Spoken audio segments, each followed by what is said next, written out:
9:05 a.m., September 11th, 2001. The second plane had just crashed into the South Tower of the World Trade Center. Get ready. Miss Sandra Daniels was teaching second grade that day at Booker Elementary in Sarasota, Florida. 20 years later, she's still teaching. The memory of it lingers in my mind and in my heart. And I'm a part of it as well as it's a part of me. Good morning. The visit from the president was a big deal. They had been planning for months, rehearsing their reading lesson, The Pet Goat. Get ready. Go. Miss Daniels remembers vividly the moment Bush's chief of staff, Andy Card, walked up to whisper the terrible news in his ear. I'm thinking, what happened? I'm thinking, did something happen with Mrs. Bush? Did something happen to the children? I would have never imagined what happened actually happened. President Bush took a lot of heat for not immediately getting up and dealing with the crisis. Mr. Bush just sat there and continued to read with the children. Nearly 7 minutes passed with nobody doing anything. We caught up with two of the second graders who were in Miss Daniels. So, 9/11, the terror attacks. Everyone remembers it that day, September the 11th, 2001. And this video was requested again by Emma. I don't know if she's trying to get me put on the watch list or something, because she keeps asking for all these conspiracy theories. So this one is obviously about 9/11 and the war on terror and the whole Tony Blair, George Bush relationship that blossomed during this event. So September 11th, 2001, terrorist attacks on the World Trade Center in New York City and on the Pentagon in Washington, D.C. have given rise to numerous or thousands or hundreds or millions of conspiracy theories over the last, few years, 20 years, 20 years, 23 years this year. It's like, wow. And it's like you can remember it like it was yesterday. So it's quite, it's a memory that will always stick there. Like in England when we had the bombings here, it's something that we always will remember. So while a vast majority of people accept the official account of the event, some individuals and groups believe that there is more to the story than what has been officially reported. And here are some of the most common conspiracy theories. So in this video, we'll go over the conspiracy theories, but let's rewind to the facts that the government gave us at the time, the facts that we were all told. So the September 11th attacks, also known as 9/11, were a series of coordinated terrorist attacks carried out by the extremist group Al-Qaeda on the morning of September the 11th, 2001 in the United States.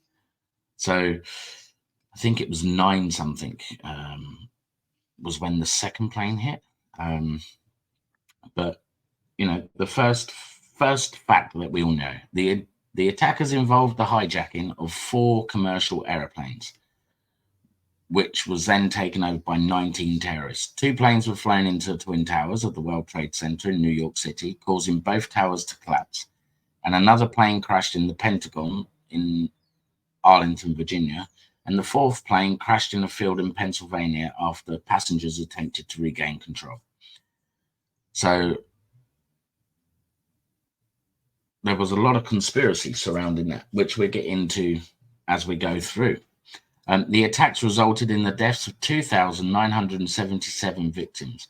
That includes passengers and crew members on the planes, the first responders, and civilians that were targeted in certain areas. The attacks on the World Trade Center caused the total collapse of both towers within hours. The collapse of the Twin Towers resulted in significant damage to surrounding buildings and infrastructure. One plane hit, the other plane hit, but all of the World Trade Center was destroyed because of the towers that were coming down. The Pentagon, the headquarters of the United States Department of Defense, was also heavily damaged by the attack. The section of the building that was hit was undergoing renovations, which limited the number of casualties. The fourth plane, United Airlines Flight 93, crashed into a field in Pennsylvania after passengers attempted to overpower the hijackers. It is believed that the passengers' actions prevented the plane from reaching its intended target, which was speculated was going to be the White House or the US Capitol. The attacks led to a significant increase in security measures at airports and government buildings in the United States and around the whole world. The Transportation Secretary Administration, otherwise known as the TSA, was created in response to the attacks to improve airport security. The events of 9/11 have had a profound impact on global politics, leading to the United States launching the war on terror with military operations in Afghanistan and Iraq. The attacks also resulted in increased surveillance and security measures in many countries. The aftermath of 9/11 saw a surge in patriotism and unity in the United States, with many communities coming together to support those that were affected by the attacks. The attacks on 9/11 had a lasting impact on the economy, with billions of dollars in damage and lost productivity. The New York Stock Exchange was closed for 4 trading days following the attacks, and businesses in the affected areas suffered significant losses. Yeah, literally something like that just grinds everything to a halt. And it's in these scenarios that you realize how lucky some of us really are, and how much of like a blessed life that we live, because touch wood, where I live in Brighton, the only thing that we've ever had here is when they tried to kill Margaret Thatcher, and that was back in the 80s. The collapse of the World Trade Center released a cloud of toxic dust and debris into the surrounding area, leading to long-term health issues for rescue workers, residents, and also for workers in the area. The 9/11 attacks marked a turning point in global security and counterterrorism, efforts leading to changes in national security policies and strategies to prevent future terrorist attacks. These are just a few key points about the events of 9/11 and the impact that they had and continue to have on that tragic day in American history. And it was a tragic day. Can anyone actually remember what they were doing on the day that 9/11 happened? Well, I do. I was flying on holiday. So I remember I was due to be going to America. So obviously I didn't go. But key historical moments in my life. Princess Diana dying, 9/11, 7/7 in London with the tube trains and the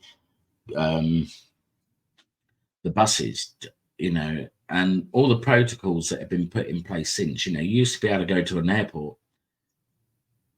with whatever you wanted in your bag. And then since 9/11, like, you have to put it in a little plastic bag. It has to be seen. Liquids have to be in smaller bottles, and security has tightened. And it's for the better, because believe me, I don't know what I would do if someone started shouting on a plane and trying to take it over. I would probably, fight or flight, isn't it? And fair play to the passengers of Flight 93 for managing to get back control of the plane. But unfortunately not being able to get in the cockpit, so it crashed. So why do people make up conspiracy theories? Why do conspiracy theories exist? Is it because people like the drama? Is it because people actually truly believe that this is something that would happen? If you remember to our video yesterday on Donald Trump and the Illuminati, now in 24 hours, that video's had 1,300 views. Why is that? Is that because I put in the title conspiracy? Is it because a lot of Donald Trump followers are watching it? Or is it because people just like that kind of thing? You know, all the alien videos that I've done have hit 60 to 70 views. So you kind of like think, what kind of channel do I need to turn into? Because everyone's loving the conspiracy stuff, you know, and there's so much out there on conspiracy. Princess Diana killed by the royal family, or killed by having an accident in the tunnel. Conspiracy theories. Neil Armstrong being the first man on the moon. Well, if that's the case, who was standing to the side of him taking his photo when he came down the steps? Conspiracy theory. Or did it really happen? Michael Jackson dying. You know, there's videos of him jumping out of the ambulance a little bit down the road from Netherlands. So where do conspiracy theories and reality join together? Where does it all come together? So we're going to go on to the conspiracy theories now behind the Twin Towers. So one of the biggest conspiracies was a controlled demolition. The biggest theories argue that the way the Twin Towers and building number 7 collapsed on 9/11 resembled a controlled demolition rather than a collapse caused by the impact of an aeroplane. They point to the rapid and symmetrical nature of the collapse, the presence of molten metal in the debris, and the ejection of dust and debris in a manner consistent with the controlled demolitions. But this theory also had its critics that included engineers and experts that said the collapses were caused by intense heat from the fires, weakening the buildings and the steel structures, which led to their failure. But all the steel structures were taken away as quick as possible without people being able to view them. And that was one of the biggest conspiracy theories at the time. But then the big one about the government came about. And it was like the biggest conspiracy theory nowadays is it was an inside job. The Illuminati, the New World Order, all what we spoke about yesterday. So this theory is that the US government or the elements within it orchestrated the attacks to achieve political, economic, and military goals. Some people suggest that the attacks were used as a pretext for invading Afghanistan and Iraq, passing legislation for the Patriot Act to increase surveillance and control, and to boost the defense spending. Critics argue that the sheer scale of such a conspiracy involving thousands of people and requiring absolute secrecy makes it highly implausible. Furthermore, no concrete evidence has emerged to support this theory. Again, very true.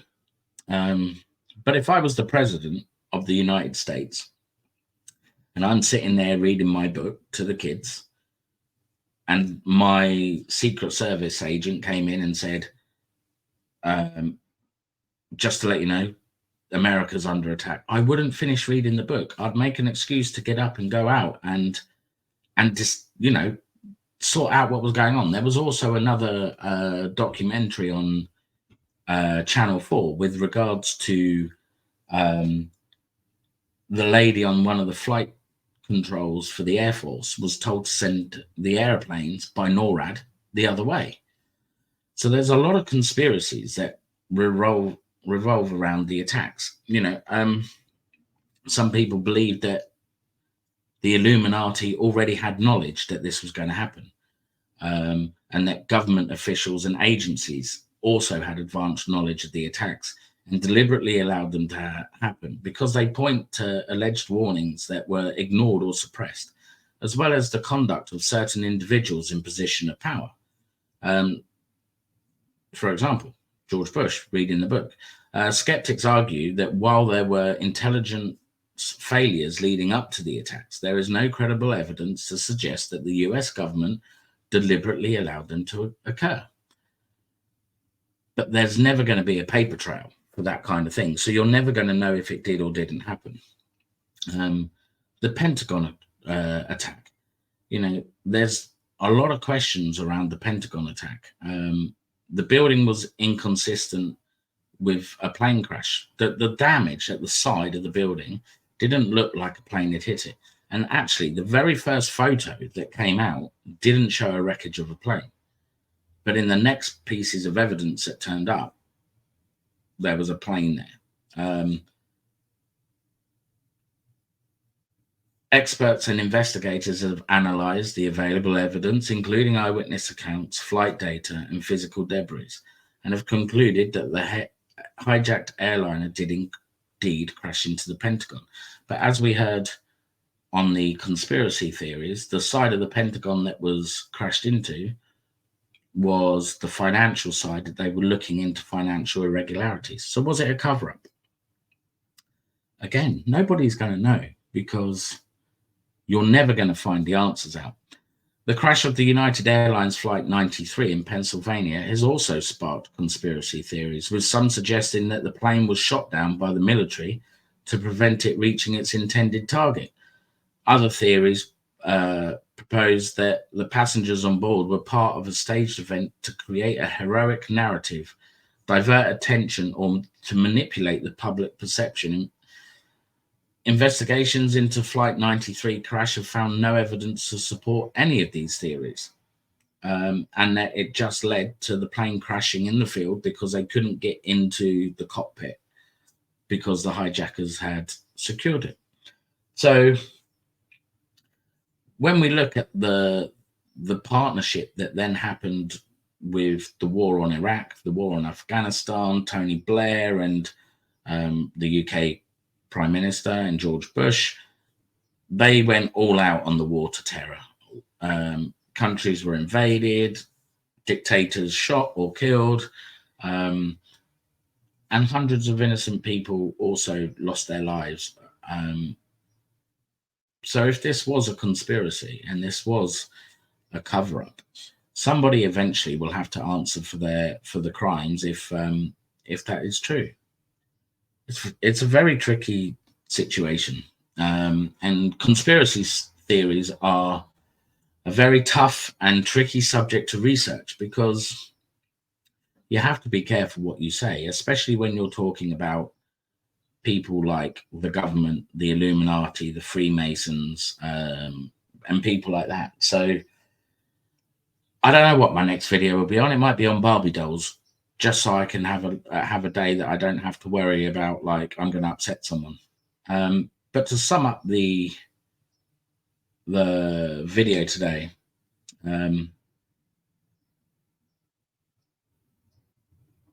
it's critical that we reflect on the stark contrast between the established facts and the persistent conspiracy theories that have emerged in the aftermath of not only 9/11, but any tragic event that happens around the world. Amidst the backdrop of the New York City skyline, the Twin Towers stood as a symbol of strength and resilience until they were forever altered with the devastating attacks. While the facts surrounding these events are well documented, widely accepted, millions of conspiracy theories that continue to circulate, sowing seeds of doubt and confusion. It's only natural for us to seek answers and questions. The official narrative in the face of such a monumental tragedy, however, is that it's imperative that we distinguish between legitimate inquiries based on evidence and baseless speculation rooted in misinformation. Through critical examination and resilience of credible sources, we can navigate through the sea of uncertainty and misinformation to uncover the truth that lies at the heart of these events. Let's take this moment to honor the memory of the lives lost on that day. Let's pay homage to the courage and resilience of those who responded to the attacks with unwavering determination. Let us bow our heads and remember the heroes and the victims of 9/11, and let us commit ourselves to upholding the truth in the face of adversity and doubt. May we never forget the lessons of 9/11 and 7/7 in the UK, and the importance of seeking the truth as we continue to strive for a world where understanding and compassion triumph over fear and deception. I'd like to close the video by saying thank you for following my journey on this channel. Thank you for the support. Thank you for the followers. And thank you for your comments and your discussions. It's certainly been a weird journey. We started off as the Patrol Paranormal, and now it's Big Rob's chat show. But it just goes to show, in life, you just ride the wave. Anything can happen at any strange time. And life is too short. The people that got on them planes that day didn't know that that was going to be their last day. So my advice to you guys, and anybody watching the video, is enjoy your life. Enjoy what is given to you. Enjoy what is put in front of you. Go out, have fun, work hard, play hard, party hard, because you never know if today is your last day. That being said, I thank you very much for watching these. I don't know what tomorrow's video is going to be on. Hopefully Barbie dolls, so I can have a rest. If you'd like a good book to read, this one is brilliant. You're a Badass by Jen Sincero. Absolutely amazing book. But yeah, have a blessed day on this Tuesday, and I will see you all soon. This is Big Rob signing out.